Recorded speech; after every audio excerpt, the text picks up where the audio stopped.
Përshëndes nderuar shikues në këtë edicion informativ, titujt kryesor të lajmeve janë këto. Kryeministri Edi Rama deklaroi se pensionet dhe pagat e administratës nuk do të preken pas sugjerimit që bëri deputeti dhe ish-ministri Ilir Beqa. Rama tha se po shqyrtohet hapja e pjesëshme e kufirit dhe mundësia e rifillimit të fluturimeve pas 11 majit, ndërkohë baret dhe restorantet sipas tij do të jenë të fundit që do të hapen. Një studim I kërkuesve në Singapur që ka analizuar të dhënat përmes inteligjencës artificiale parashikon se kur të mbarojë pandemia në botë. Sipas këtyre të dhënave, fundi në Shqipëri do të jetë më 2 gusht, ndërsa më 5 tetor nuk do të ketë asnjë rast me COVID-19. 31 të vdekur nga COVID-19 në Shqipëri. Në mbrëmje humbi jetën një pacient 71 vjeçar nga Shkodra, ndërkohë pandemia e koronavirusit ka paralizuar një pjesë të sistemit shëndetësor.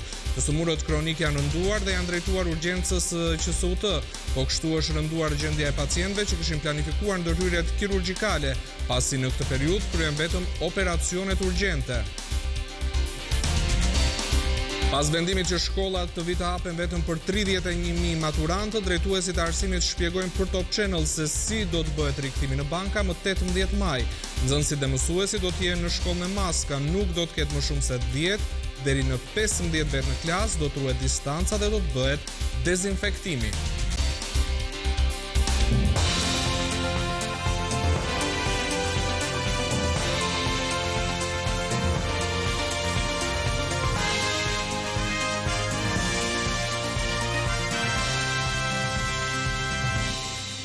Kryeministri Edi Rama deklaroi se pensionet dhe pagat e administratës nuk do të preken pas sugjerimit që bëri deputeti dhe ish-ministri Ilir Beqa.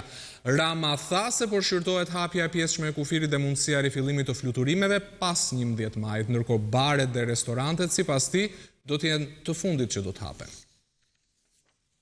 Kryeministri Edi Rama në komunikimin me qytetarët tha prerë se qeveria nuk ka asnjë plan për të ulur pagat dhe pensionet. Një përgjigje për sugjerimin e deputetit socialist Ilir Beqa se kjo do të ishte një zgjidhje për të ulur shpenzimet, kreu I ekzekutivi qetësoi qytetarët se nuk ka asnjë plan të tillë. Të gjithë mund thonë ide të caktuara, kur asnjëherë nuk ka pasur dhe nuk do të ketë prekje të pensioneve apo të pagave. Përkundrazi, nëse do të preken vetëm për të rritur, nuk do të preken për të ulur për asnjë arsye në botë. Shkurt, thjesht, cop. Kryeministri dha disa detaje në kuadër të hapjes graduale.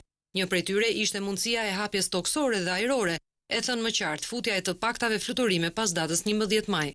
Në javën e vijim ne do të bëjmë një analizë të thellë me ekspertët, do të ballafaqohemi edhe me komitetin lidhur me procesin e hapjes mëtejshme të korridoreve ajrore dhe të korridoreve toksore, pra në 11 maj mund të kemi një lehtësim në raport me domosdoshmërinë e karantinimit në hotel dhe sidoqoftë në javën e ardhshme do duhet shikojmë me shumë kujdes të gjithë elementet që na duhen për të bërë një analizë të saktë. Shpresë kryeministri dha për disa kategori biznesesh, si berberët, parukerit apo edhe dentistët. Mjafton që njëri nga klientët të jetë infektuar dhe të infektojë berberin apo të infektojë parukierin apo të infektojë dentistin, dhe pastaj të gjithë ata që kalojnë aty në atë sedilje marrin infeksionin, pra krijohet një zinxhir. Sidoqoftë me rregulla strikte dhe me protokolle të përgatitura do të mund të lehtësojmë edhe këtë aktivitet. Në detajet e hapjes graduale kryeministri nuk dha një afat, por përmendi edhe qendra tregtare dhe baret e restorantet. Qendra tregtare më parë, restorantet dhe baret më pas, pasi dihet fare mirë që janë edhe pikat më delikate. Të gjitha këto biznese, u kujdes të theksoi kryeministri, do të kenë rregulla strikte dhe protokolle hapjeje. Një studim I kërkuesve të Universitetit të Teknologjisë dhe Dizajnit në Singapur që ka analizuar të dhënat përmes inteligjencës artificiale parashikon se kur do të mbarojë pandemia në botë. Sipas këtyre të dhënave, fundi në Shqipëri do të jetë më 2 gusht, ndërsa më 5 tetor nuk do të ketë asnjë rast me COVID-19. Bazuar në një analizë të dhënave përmes inteligjencës artificiale, kërkuesit në Universitetin e Teknologjisë dhe Dizajnit në Singapur, SUTD, kanë parashikuar që pandemia e koronavirusit do të përfundojë shpejt në shumë vende, përfshirë edhe Shqipërinë. Fundi I pandemisë në Shqipëri sipas modelit dhe nëse do të vijojë trendi si deri më tani, do të arrihet rreth datës 2 gusht. Modeli sjell si datë të mundshme për kapërcimin e 97% të pandemisë në vend, 18 korrikun, në masën 99% 29 gushtin dhe në masën 100% ose ndryshe 0 raste 5 tetorin. Për sa i takon në rajonit, vendet e tjera si Greqia, Maqedonia Veriore dhe Serbia do ta kalojnë pak më shpejt pandemin, pavarësisht se kanë më shumë raste të koronavirusit apo edhe viktima. Sipas modelit të SUTD-s, pandemia e koronavirusit ka gjasa të kalojë në masën 97% në botë më 29 maj dhe të përfundojë 100% në 8 dhjetor 2020. Në SBA, pandemia pritet të përfundojë në masën 97% rreth 11 majit, ndërsa në Itali pandemia do të përfundojë në masën 97% rreth 7 majit. Studimi parashikon që kriza e koronavirusit do të përfundojë në Turqi më 15 maj, në Britaninë e Madhe në 9 maj, në Spanjë në fillim të njëjtit muaj dhe në Francë në 3 maj. Në Gjermani studimi thotë se pandemia do të përfundojë më 30 prill dhe në Kanada në 16 maj. Ky është Top Channel. Shqipëria regjistroi viktimën e 31 nga Covid-19, një pacient 71 vjeçar nga Shkodra në gjendje të rëndë prej një muaji me insuficiencë respiratore akute, ka ndëruar jetë në spitalin shef që ndroqi mbrëmjen e së mërkurës. Ministria e Shëndetësisë tha se ai vuante nga një sër sëmundjesh bashkëshoqëruese. Numri totalit të vdekurve nga koronavirusi shkoi kështu në 31. Më herët autoritetet shëndetësore të vendit njoftuan se në 24 orët e fundit pati 16 raste të reja me Covid-19. Pandemia e koronavirusit ka paralizuar një pjesë të sistemit shëndetësor. Të sëmurët kronik janë rënduar pasi për 2 muaj nuk kanë kontaktuar fizikisht me mjekun specialist, çka ka bërë që të drejtohen urgjencës QSUT-s. Po kështu është rënduar gjendja e pacientëve që kishin planifikuar ndërhyrje kirurgjikale, pasi në këtë periudhë kryen vetëm operacionet urgjente. Alma Demiraj. E ndërsa e gjithë vëmendja është përqendruar te Covid-19, problemet e tjera shëndetësore nuk është se janë stopuar. Nga njëra anë, frika e pacientit për të kontaktuar mjekun për shkak të Covid-19-s, e nga ana tjetër vështirësia për të pajisur me një leje shëndetësore ka bërë që qytetarët për 2 muaj të vijojnë të qëndrojnë në shtëpi pa u monitoruar, çka ka sjell edhe ardhjet e tyre me urgjencë në QSUT. Dhe për këtë, mjekët e QSUT-s janë detyruar të dyfishojnë dozat e mjekimit. Pra pothuajse pjesa tjetër e sistemit shëndetësor është kolapsuar. Bashkëshortin. Nga se vuan? Me ciroze hepatike. Kishte një muaj e ca pa u kontrolluar dhe është mbushur me likide. Po realizohet këtu. Po përse nuk e kontrolluat për një muaj, kishit vështirësi për të ardhur? Po. Sa u hap urgjenca po? Ku do veni? Ja ku në shtrumë, Nga se vuan? Po, nga temperatura, do të thonë, ka qenë në rëmbëdhësion. S'ka pas një sëmundje, ka pas do bajame këtu, do të thonë, dhe tani ka kap temperatura ato, që 5 ditë se rritë në racion. Ne kemi pasur raste, sigurisht nuk është fluksi që është normalisht, por aman të smurët që vinë këtu tek ne janë të smurë më rënd, janë të smurë kronik që janë të pamjekuar mirë në kushtet e shtëpisë, për shkak të frikës, për shkak të mungesës të kontaktit me mjekun e familjes, dhe vinë këtu në një gjendje shumë të rëndë. Ne kemi ndërhyrë në mjekimin e tyre për të nxjerrë nga situata kur vinë në gjendje të rënda dhe janë hospitalizuar në pavionet përkatëse ku kanë qenë të nevojshme. Të gjitha ndërhyrjet kirurgjikale që ishin planifikuar tashmë janë pezulluar për shkak të Covid-19-s. Kryhen vetëm ato raste që janë urgjente. Por ndërkohë, ata pacientë të cilët ishin planifikuar për operacion janë përkeqësuar në gjendjen e tyre shëndetësore. Ndaj mjekët jashtë mikrofonit thonë se tashmë duhet të lirohet sistemi shëndetësor për të mos patur pasoja më të rënda më vonë. Numri i rasteve të prekurve me koronavirus në Burgje ka shkuar në 18 dhe vatra infekcionit mbetet 313. Në anën tjetër, avokatët kundërshtojnë dërgimin e të infektuarve në regjimin e ashpër 41 bis. Anila Hoxha. Ka shkuar në 18 numri të prekurve nga koronavirusi në Burgje. Kjo është shifra zyrtare, ndërkohë që avokatët dhe familjarët e të dënuarve e të paraburgosurve pretendojnë një shifër më të lartë. Vatra infekcionit vijon në paraburgimin 313, ku sërisht ISHP është kthyer për të bërë tamponët.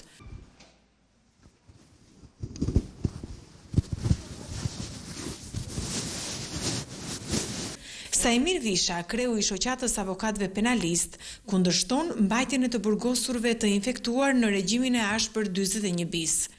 aktualisht unë kam depozituar dhe një kërkesë tek burgu 313, pasi kam një informacion edhe nga klientët e mi, të cilët janë veçuar, madje, po jashtë të gjitha normave janë izoluar ke dhomat e bis 41, që do të thotë që ekziston një rrezik. Çfarë kërkojnë klientët tuaj? Nuk mund të rish në 41 bis një sëmur me pandemi. Një sëmur me virus, me COVID-19, të ri izoluar atje ku janë masat ekstreme, duhet të jesh me vendim gjykate. Dhe kjo nuk është zgjidhje. Zgjidhja është ndaj, sidomos ndaj paraburgosëve të prekur ose të bërë testet që dalin pozitiv, duhet që vetë Ministria e Drejtësisë, Ministria e Shëndetësisë duhet të japin ndihmën e parë.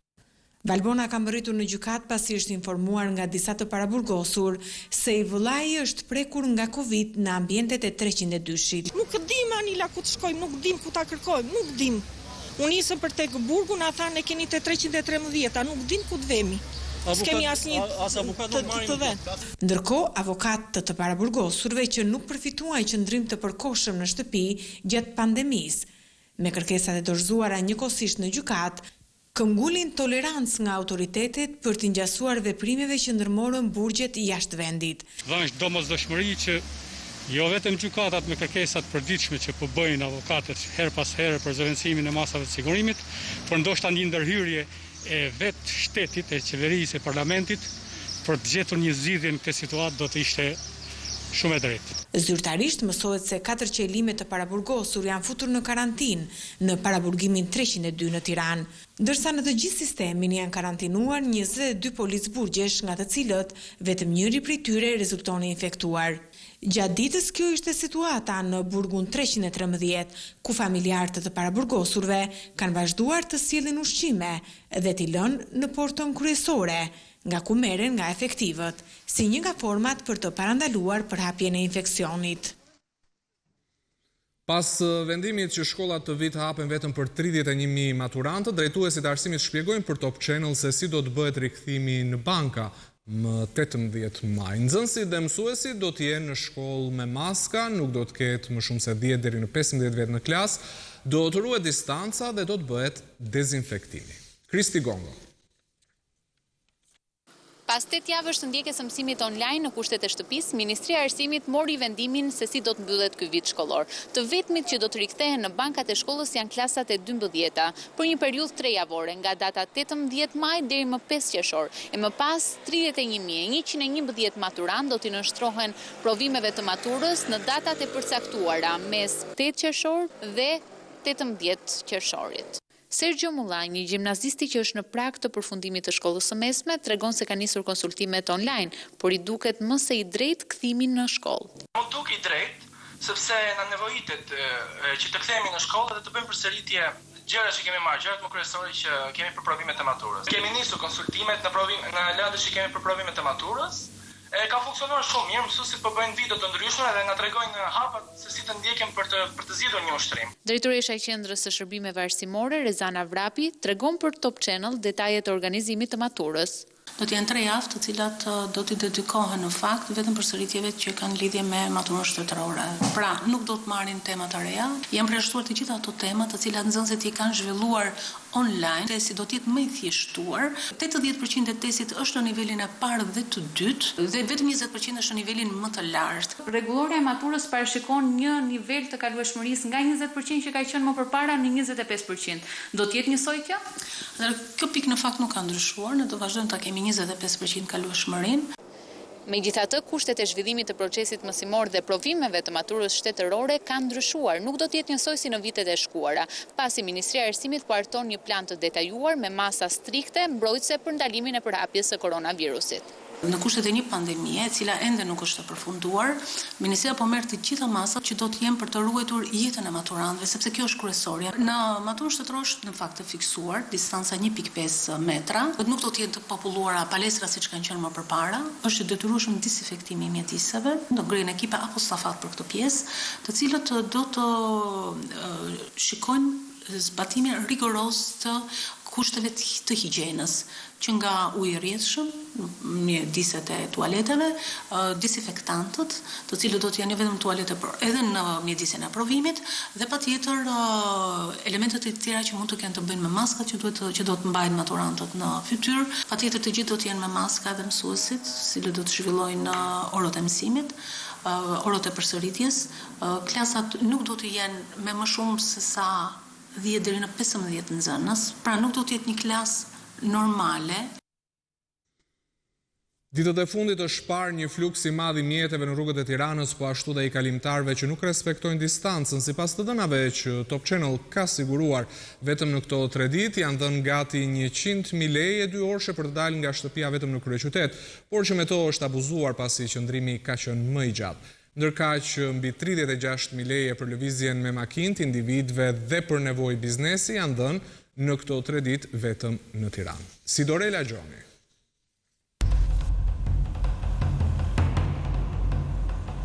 Tirana nuk është pjesë e qyteteve që konsiderohen nga qeveria zone gjelbër e masat të jenë më lehtësuese. Megjithatë, të gjithë jemi të vetëdijshëm që prej kësaj të hëne, të gjitha rrugët e kryeqytetit janë mbushur nga persona që kanë thyer karantinën.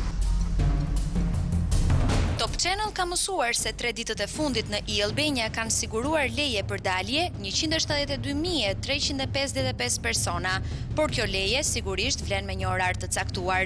Në Tiranë jo vetëm që shumë persona dalin pa lejen e nevojshme, por qëndrojnë jashtë shtëpive më shumë se 2 orë, aq sa mundëson leje dalja. E kam siguruar, papa. Ja u kanë dhënë lejen? Po, patjetër se po. Po maskën dorezat ku i keni? Po s'ka problem se rri larg. Se ruhesh vet, nuk gjen gjë. Po ruaj që vet. Kanë dalë pak më shumë njerëz në krahasim me ditët e tjera. Po.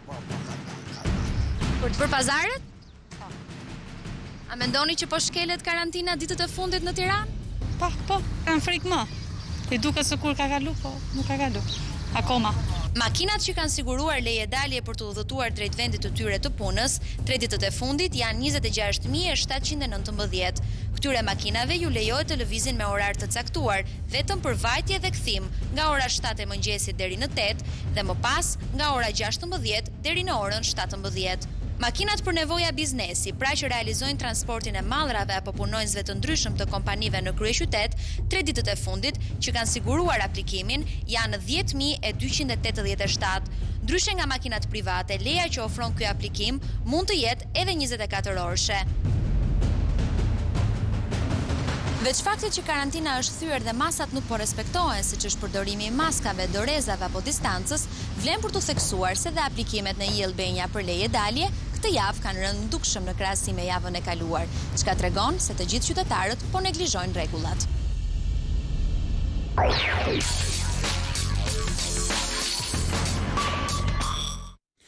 Kreu i Lidhjes Demokratike të Kosovës Ista Mustafa ju përgjigj letrës së dytë të presidentit Hashim Thaçi lidhur me përpjekjet për formimin e shumicës parlamentare dhe krijimin e qeverisë së re.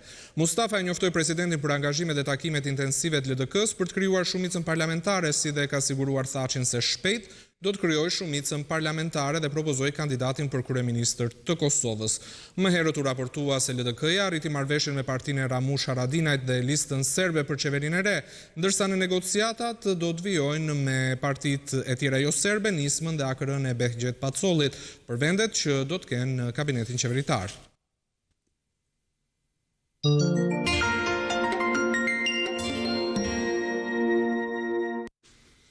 Bardhy Londo në këto ditë ka shkruar poezinë Qyteti i karantinës në një intervistë me Jetona Koçibellin ai rrëfen edhe si po kalon ditët e izolimit.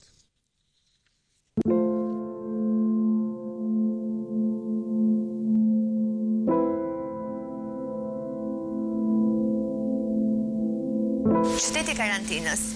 Në këtë qytet, dielli lind në mbrëmje dhe perëndon në agim. Këtu në dasma qajnë dhe në funerale qeshin. Këtu burgun e quajnë liri dhe lirin burg. Këtu dehen me ujë dhe etjen e quajnë me raki. Këtu rendin gjatë jetës dhe sarin askund. Këtu rin shtrirë në divan dhe bërin gjërna alask. Këtu rrugën e maternitetit e ngatrojnë, të varezave e gjejnë së mbyllur. Këtu çmendinën e kanë disko dhe diskon çmendin. Këtu lindrit të thinjur dhe vdesin fëmijë. Këtu alfabeti fillon me zh dhe mbaron me a. Këtu kryeministri del me brekushe, kopshtari i ri me kollara. Këtu flasin shqip, po s'kuptojnë asnjë fjalë.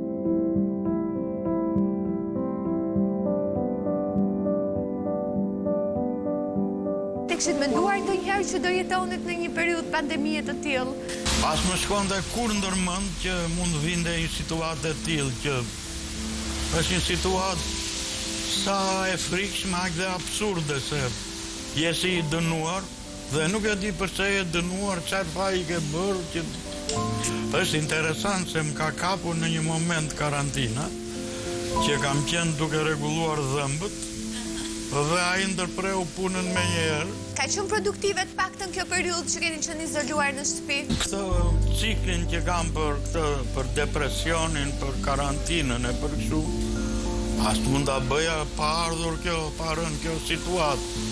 Bile filluan të më kritikojnë, duhet çik optimizëm. Po ku ta gjej optimizmin unë tash? Kurse kam brenda vetes, kur njerëzit nuk e kanë. Çfarë mund të bëj unë të shkruaj optimizëm kota shtyqe? Gjeta juaj ka qenë tepër e pasur, keni qenë angazhuar në lidhjen shkrimtarëve në politik. Si ju vijnë këto kujtime? Kujtimi i parë që më vjen në mend është liria.